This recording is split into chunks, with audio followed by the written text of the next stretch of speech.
әлемдік рейтингте де өте жоғары тұрған боксшылардың бір.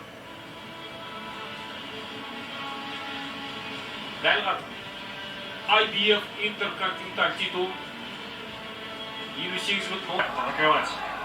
Только начинает застаиваться, джебом более эффективнее, на мой взгляд, Фузеле.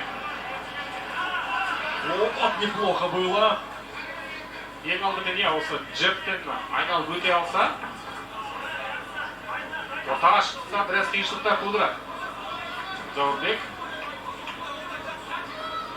джеб көрініп қалмаса, ары қарай барлығы тәп-тәуір кетіп жатыр.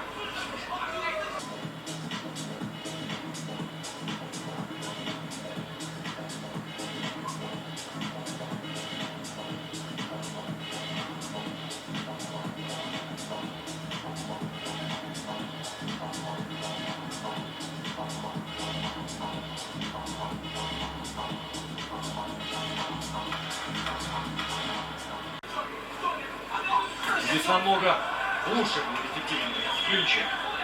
Султан Заурбек. Заурбек соңғы жекпе-жегінде желтоқсан айында толықтай 10 раунд жұдырықтасқан, ал Фузеленің ұзақ жұдырықтаспағанына біраз болды. Әлем чемпионы атағы 2021 жылы 12 раунд айқасқан, одан кейінгі жекпе-жектер әрі кетсе 6 раундқа жалғасқан. Тағы да джеб, жақындау, көріпті бұл шабуылдардың барлығын. Заурбек біртіндеп бейімделіп алған сияқты. Ең бастысы дәл осы джебке қарсы бір айла табу. Міне, осы жерде қазір бірден белсенді бола түседі. Бұл жолын көшіп бермеді Фузеле ондай. Жақында келсе бірден қарқынды арттырады. Да, уже, скажем так, учится на своих ошибках от предыдущего раунда. Фузеле. Бұл да жекпе-жекте шынымен де бокста.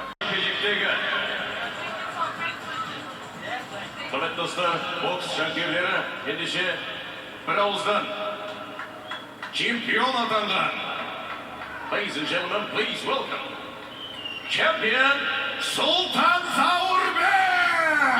Султан Заурбек, құрметті көрермен, континентал титулына ие.